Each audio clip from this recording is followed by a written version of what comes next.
The Shine on CX Show with Claire Bosque, illuminating the path to exceptional customer service. Welcome to the Shine on CX Show. I'm Claire Bosque and I'm thrilled to be bringing you insight, stories and strategy that will illuminate the path to exceptional customer experience. Whether you're a CX pro, a business owner, a CEO, or just passionate about creating amazing customer journeys, this show is your go-to resource. We'll be diving into real-world example, expert advice, and the latest trend to help you boost your business and truly shine by elevating your customer experience. So let's get started. Hello, everybody, and welcome to the Shine on CX show. And today I have the pleasure to be with Bethany Gallichan. Bethany and I, we met up quite a few months ago now, and Beth was the former CEO of the Association of Charities, and we met up in quite a few of the meetings, and now set up your own business called Bethspoke. Well, there you go. There's always a pun on words. So, but yeah, I've been a fundraiser for a very long time. I've worked with charities of lots of different sizes and lots of different roles, from volunteering, trustee, to being employed, and obviously my role as a CEO. And I really love to use that practical experience to really help organisations and charities to succeed, really. So it really, I mean, it's quite an interesting setup when you think about charities and CX, or customer experience. And that's how we got started, really. Kind of, you knew what I was doing, and then, when you saw the podcast, I thought, there's really a connection here, because really charities, there's many stakeholders in a charity that you actually need to keep happy, right?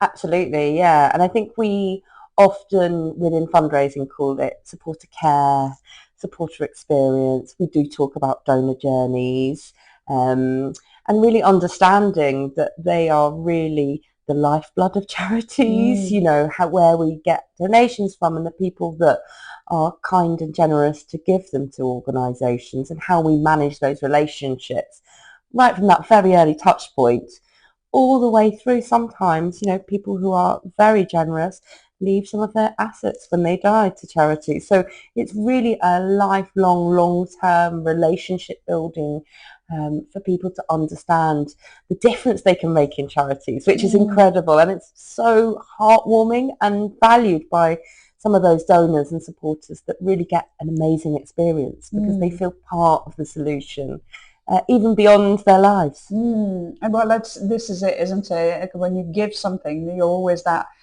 feeling makes you feel good, right? Whether you give advice or whether you give money, it's something, the giving is that beautiful feeling you're receiving back in return. And how do you see those challenges in terms of, we've got a lot of charities on the island. Mm-hmm. What do you think are the biggest challenges actually for charities to be able to deliver great, shall we call it donor experience? Can we do that? Can we call it, or beneficiaries experience?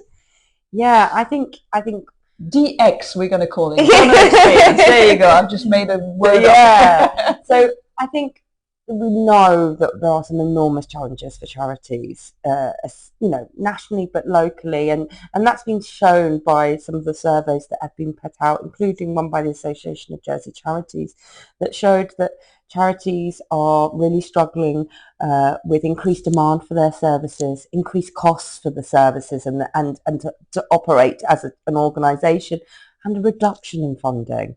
So under that pressure, there's enormous pressure to kind of, where do we focus on as an organisation and as a charity? And of course, fundraising is the lifeline for that. And often, especially within the sector, as I see it, is, fundraising has to be that lasting thing that you continue to invest in as an organisation, and understand that those donor relationships are important.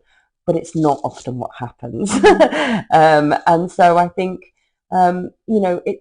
fundraising and working for charities has professionalised a lot over the last 20 years. And there is a lot of science, behavioural science, around why people give and around these relationships, and theories, and a bit of art, I would say. So it's quite a balancing act for organisations and charities to realise how important it is to ensure that their donors and supporters are nurtured and cared for, and they're communicated with.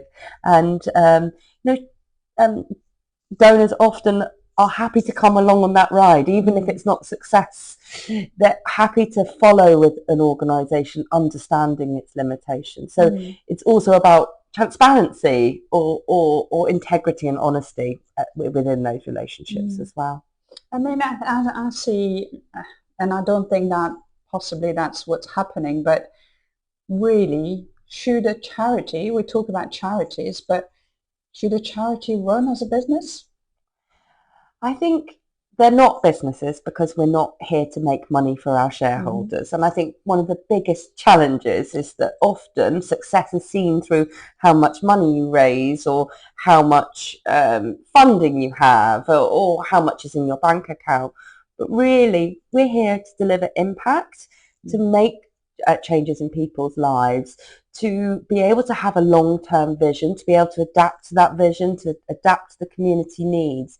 And we should really be measuring impact as a level of success, and focusing on impact and how we ensure that we measure it, how we report on it, and how we deliver that impact back to the donors, because ultimately that's what the donors want as well. They want to know that their investment or their money is being used to make a difference in the causes that they love the most.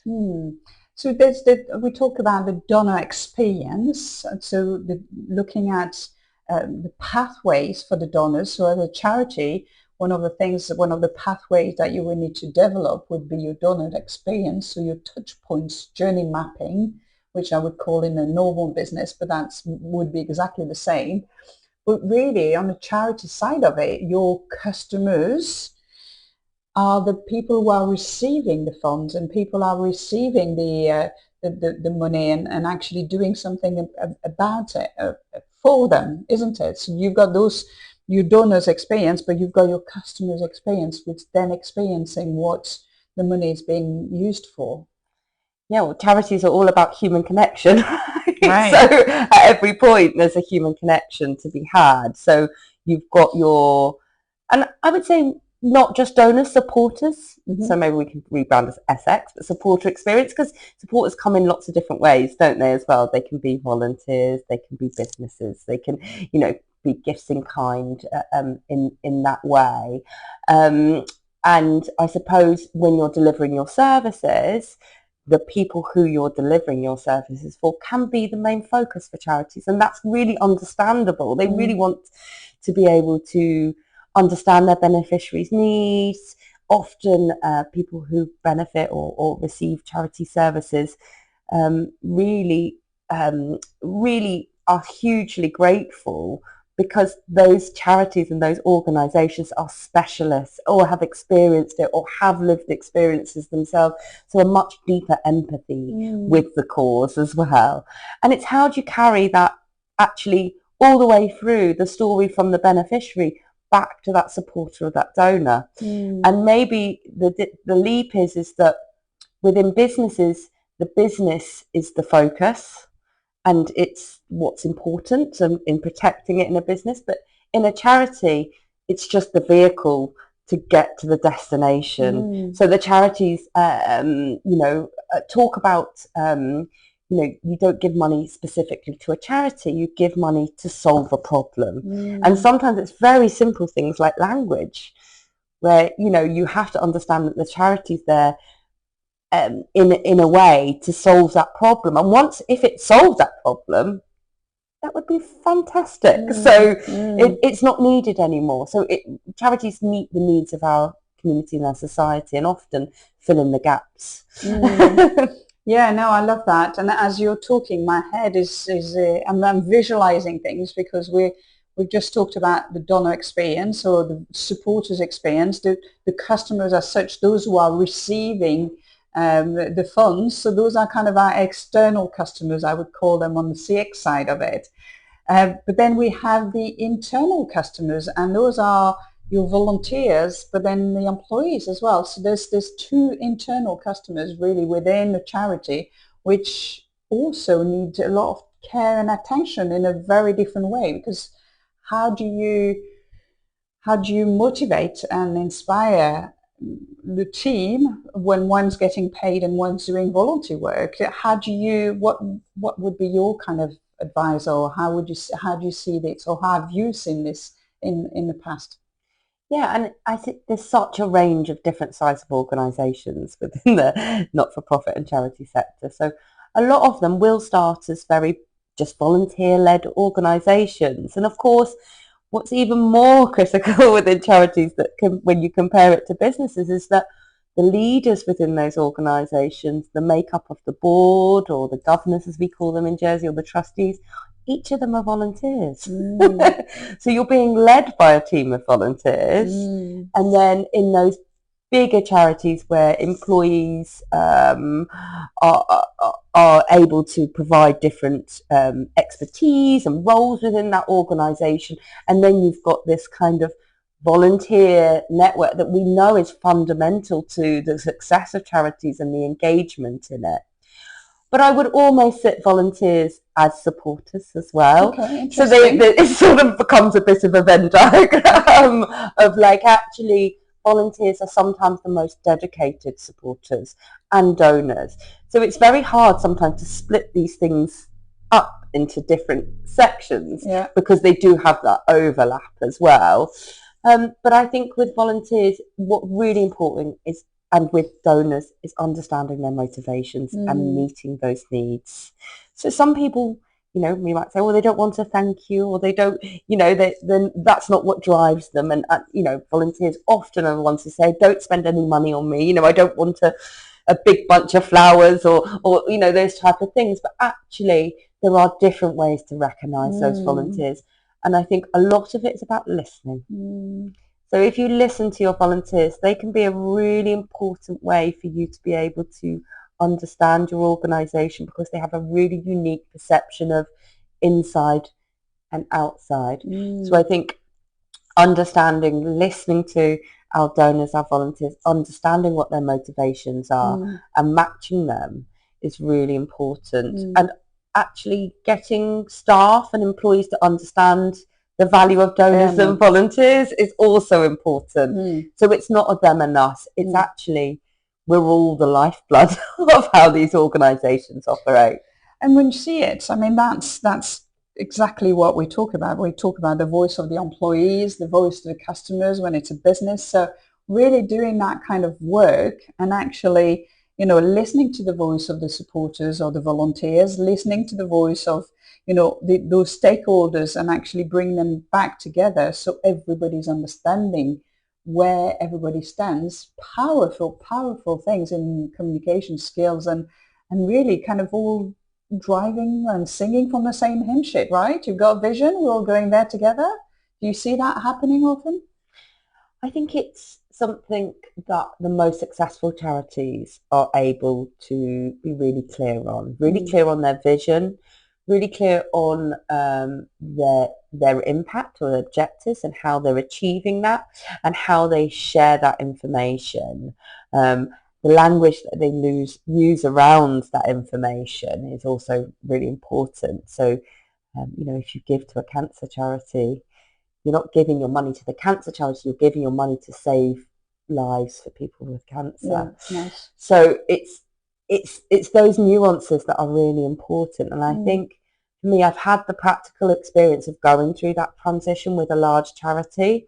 So when I worked at Durrell, obviously it was the biggest charity on Ireland because it's not only local, it's international as well.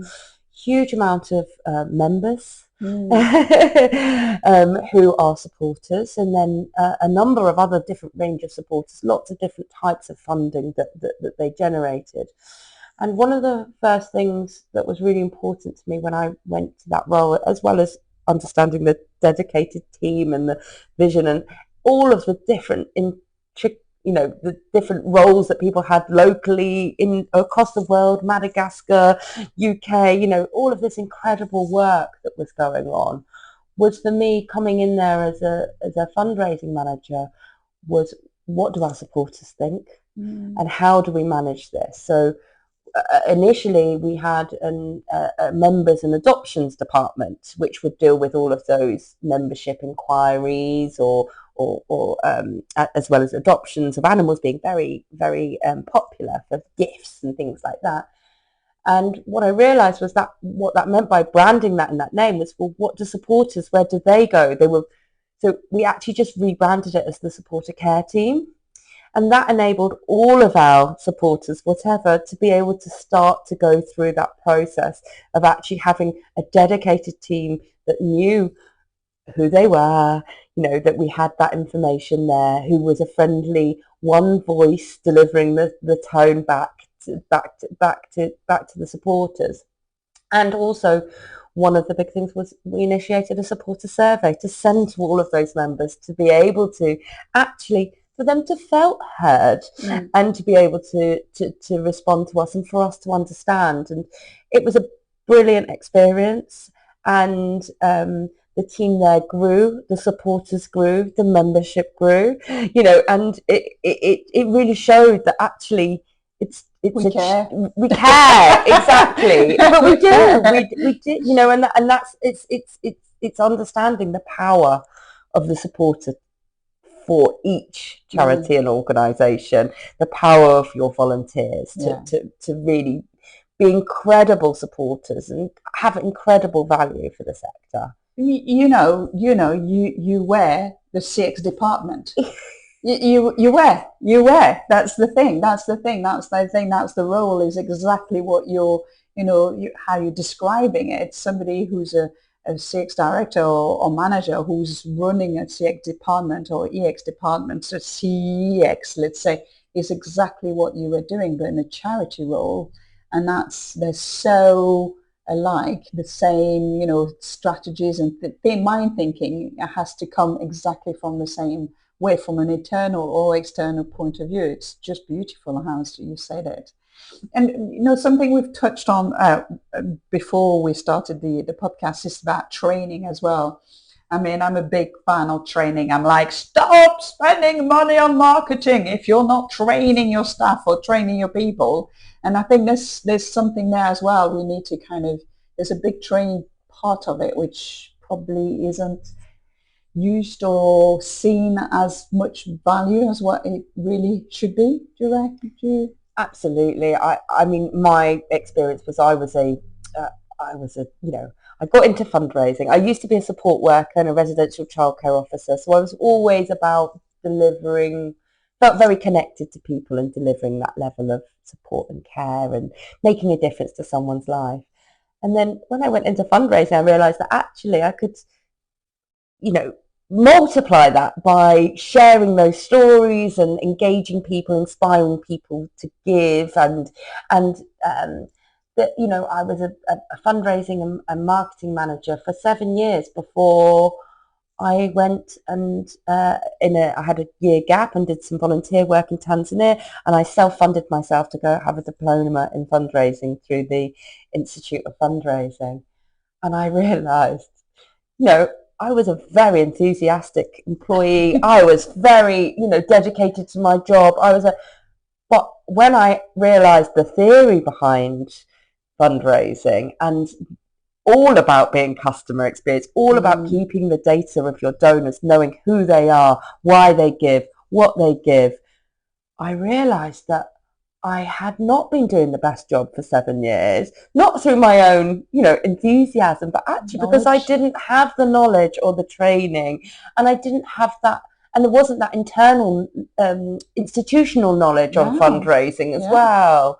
And I think probably my experience of going to Durrell gave me all of these incredible people who were I was able to share that training and development and also inspire them to train and develop as well. And I think we are in Jersey, we're very isolated, in that way where you can't always attract the same talent or have that mix of experience. So enabling fundraisers or people within charities to gain development and to understand the science and the theory is so important and pivotal to change.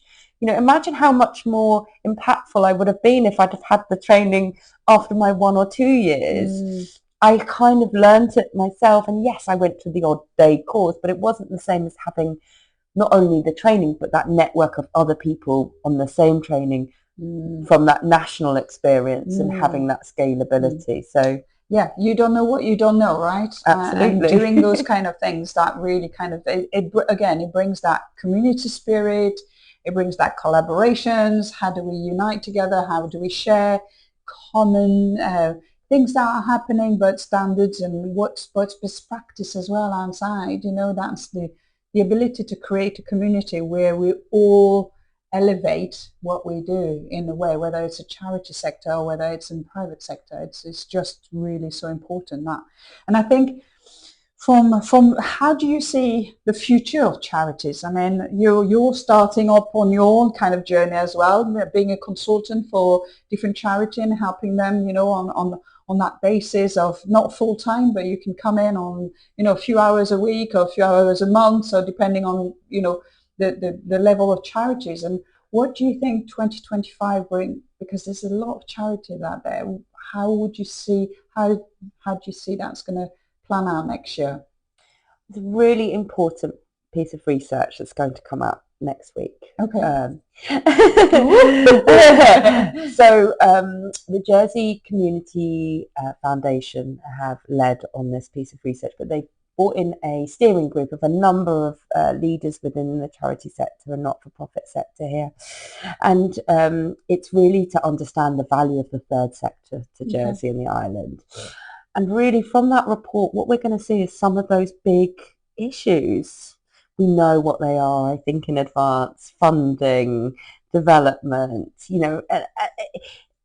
those are always going to be the issues, but what are the root causes of that, and how do we address some of those really root causes?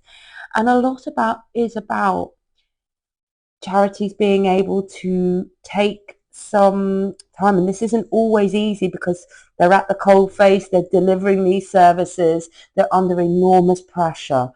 There's a huge amount of, pressure that's put on people, that purpose-driven pressure that you get when it's, you're actually changing people's lives, or you're serving people, or, someone's going to go hungry if you don't do your job, or someone will be ill, or, whatever it is. It's such an emotive thing. But it's how do we actually take a step back and realise, what are we doing? How are we doing it? What impact are delivering? How can we collaborate? How can we think smarter, work smarter? How can we actually address some of these things so that we can attract the funding, so that we can attract the best talent to the sector, so that we can bring people from outside the sector to understand and build that trust, which is so critical to how charities operate. I think for me, I'm looking at how that can be sustainable into the future. And at the moment, I think charities are really struggling. How do we stay sustainable? And I think it involves all of our community understanding it, the private sector, the public sector, and our government. Businesses have a responsibility to be able to understand the value, but also individuals and people. And there's incredible opportunity. We live in one of the wealthiest places in the world, right? We have the opportunity to actually be able to bring people who want to be generous, who enjoy the feeling of making our community better, but they are asking for us to deliver on the evidence. So we have to understand what impact we're delivering, how we're working for that. So a lot of my role, although I'm a fundraiser, is actually being able to communicate the impact. So using, understanding those things and looking at those things, really long-term sustainability, looking at your vision, looking at ensuring, are you focusing on the right things? I think we need to call you something else. I've not quite worked it out, but fundraiser is just not enough for what really that role is. That you're pivotal really a position as an ambassador really for the charities. And I think you and I are going to continue those conversations, because there's certainly something now we need to kind of do together. We've got to say we're sharing that passion for, elevating experiences on the island, whether it's on charity side or on business side. It's elevating that experience, and in the same time elevating the sustainability of our economy, really, because it all works in together. It's, sustainability within the organizations and people. And if we have happy people living on the island, and we have the happy charities, happy businesses, we'll have a thriving, prosperous economy, right? Absolutely. And I think that's the value of the third sector surveys, to say, look, it's not just the pound at the end of this account that you see. Think of all the benefits of volunteering and community connection and removal of isolation. And then you think about all of the services that are providing, all those people that fall through the net that charities catch. And often charities are people who are, like I said, lived experience, but experts in that specific field, and they can have great benefit to organisations. I've seen charities being able to deliver mental health work training within businesses, or be able to look at the gender pay gap, looking at fertility within the workplace, all of these really important things that affect people. And to be able to be a community that actually says, well, who are the best people to support this? How can we support this? How can we ensure that we do have a happy and thriving island that's interconnected? And not only that, we could really are an innovative place. Jersey's always been known for innovation and being that sandbox. So, we've got this incredibly powerful financial services community. How can that financial services community actually stimulate generosity? And how do we look at generosity at being a massive driver of our own well-being? Like you said, there is a value. It's reciprocal. When you give, you get back. And I have great faith in that. I told someone this story the other day, and hopefully my friends and partner will forgive me, but every time I get a bunch of flowers, or I go and buy flowers for home, locally from Joel Frere, I split the bunch. And I give the other half away to someone, because then when I look at my flowers, I see the ones that I am enjoying, but I also think of that other person and what they're enjoying. And it is that pay it forward. It's like, if we're lucky, if we're generous, if we're happy, if we have this great lifestyle that we have in Jersey, this access to natural beauty, how can we share that? So we make sure that all of us come up and be much more in a even place. And how do we think about, your children, your grandchildren, the lives that they're going to live, and those future generations of how does that come through into, actually, we have to address these problems today to solve the problem, so that we can have a better future. Oh, Beth, I'm loving this conversation. I feel so good listening to you, and I hope you're all listening as well, and you're feeling just as good as me. Where can people find you if they want to get in touch with you, and perhaps, you have a conversation? Maybe they've got a charity, maybe they want some support or help. They can't afford maybe to pay somebody full time to come on board, but actually, getting some hours, that would be the kind of things you'd be, where could they find you? Yeah, so you can find me on LinkedIn, okay, definitely. LinkedIn is a good point. To search for me, Beth Gallichan or Bethany Gallichan, and you'll be able to find me there. But I'm really open to helping people, and people often come to me for help in the first instance, to have that conversation about how do we do this, and I think that's also the business community as well, because I think what they're saying is, we want to give, but we don't know who to give to or how to give effectively. And so sometimes I can help to be that person who bridges between. Absolutely. And I think there's a great opportunity there to be able to support charities who perhaps don't have the same marketing budgets or the same ability to be able to be in front of those businesses, but where the businesses can make a huge amount of difference, or even individuals. You know, some charities only cost £10,000 a year to run. You can run a whole charity with some budget from marketing, or even someone who's very generous and being able to give that as a gift. So it's a massive scale of being able to do something different. And I just encourage people to really engage and think about how they can give and how they can understand charities better locally. I think I've got your new title. I've got it.